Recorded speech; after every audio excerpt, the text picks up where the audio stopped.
ہمارے دونوں کندھوں پر دو فرشتے ہیں کرامن کاتبین، جو ہمارے اعمال کو لکھ رہے ہیں، اور قیامت کے دن وہ دفتر اللہ کے حضور پیش کر دیں گے۔ اور پھر وہ دفتر جس پر نامہ اعمال لکھے ہوں گے، وہ نامہ اعمال کا دفتر قیامت کے دن بندے کے ہاتھ میں دیا جائے گا۔ جو مومن صالح ہوگا، جس کا نامہ اعمال خیر سے بھرا ہوا ہوگا، اس کو دائیں ہاتھ میں وہ کتاب دی جائے گی، اور دوسرے کو بائیں ہاتھ میں دی جائے گی اور پیچھے سے دی جائے گی۔ اور جس کو دائیں ہاتھ میں کتاب دی جائے گی وہ خوش ہوگا اور کہے گا آؤ پڑھو میری کتاب، اور جس کو بائیں ہاتھ میں کتاب دی گئی تو وہ سخت دکھی ہوگا اور کہے گا ما لہذا الکتاب لا یغادر صغیرۃ ولا کبیرۃ الا احصاها، ہائے اس کتاب کو کیا ہو گیا، اس نے چھوٹی بڑی کوئی بات نہ چھوڑی، سب کچھ لکھ دیا۔ لیکن پھر پچھتانے سے کچھ نہیں ہوگا، آج کا پچھتاوا کل کی بہتری کی ضمانت ہو سکتا ہے۔ سیدنا علی المرتضیٰ رضی اللہ تعالی عنہ کی مرویات سے ہے، میرے حضور علیہ السلام قرب قیامت کے فتنوں کا ذکر کر رہے تھے، تو عرض کی یا رسول اللہ صلی اللہ علیہ وسلم، پھر جب فتنے اتنے اتریں گے تو پھر ہمارے پاس بچنے کی صورت کیا ہوگی؟ تو برجستہ فرمایا اللہ کی کتاب قرآن مجید، تو یہ کتاب اگر پاس ہو، من میں اتار لو، تو پھر گمراہیاں قریب نہیں آ سکتی، آپ ہدایت کی راہوں کے مسافر ہوں گے۔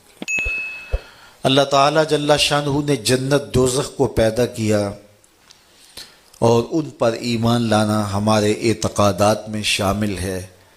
جنت اللہ کی رضا کا مظہر ہے، دوزخ اللہ کے قہر و غضب کا مظہر ہے۔ مطلب کیا؟ جس پہ راضی ہوگا اس کو جنت میں بھیجے گا، جس پہ ناراض ہوگا اس کو جہنم میں ڈالے گا۔ اس لیے جنت اور دوزخ کا مذاق اڑانا، ان کو ہلکا جاننا، یہ مومن کا شیوا نہیں ہے۔ تو یہ اللہ کی رضا اور قہر و غضب کے مظاہر ہیں۔ حضور علیہ السلام نے جنت کے لیے دعائیں کی ہیں اور جہنم سے پناہ طلب کی ہے۔ امتیوں کو بھی کہا جب اللہ سے مانگو تو جنت الفردوس مانگو۔ جہنم سے پناہ مانگنے کی تلقین کی گئی، چونکہ وہ اللہ کے قہر و غضب کا مظہر ہے۔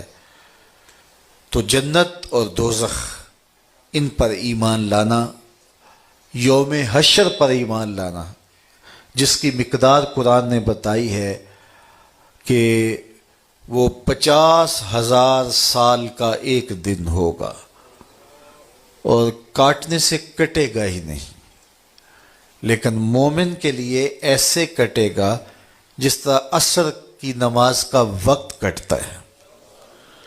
اللہ اکبر! جس طرح قبر برزخ کی زندگی ہے، وہ بھی ہمارے ایمانیات میں شامل ہے کہ مرنے کے بعد ہم دوبارہ اٹھائے جائیں گے، اور قبر میں ہمیں 3 سوال پوچھے جائیں گے۔ پھر قبر یا جنت کے باغوں میں سے باغ ہے یا جہنم کے گڑھوں میں سے گڑھا ہے۔ جس کے لیے جہنم کا گڑھا، تو اس کے لیے قبر کی منزل کاٹنا بھی مشکل ہوگی۔ وہاں عذاب مسلط کر دیے جائیں گے، سانپ مسلط کر دیے جائیں گے، بچھو مسلط کر دیے جائیں گے، لیکن جو مومن ہوگا اس کی قبر جنت کے باغوں میں سے ایک باغ ہوگی، اور اس کے لیے قبر کی منزل کاٹنا مشکل نہیں ہوگی۔ وہ ایسے ہی ہوگا جس طرح ہار ٹوٹ گیا اور اس کے موتی اکٹھے کرنے لگا تو اتنے میں قیامت کھڑی ہوگی۔ تو یہ ہمارے اعتقادات ہیں۔ فرشتوں پر ہمارا عقیدہ کہ وہ ایسی مخلوق ہے جو مختلف شکلوں میں متشکل ہو جاتی ہے اور اللہ کی نافرمانی نہیں کرتی۔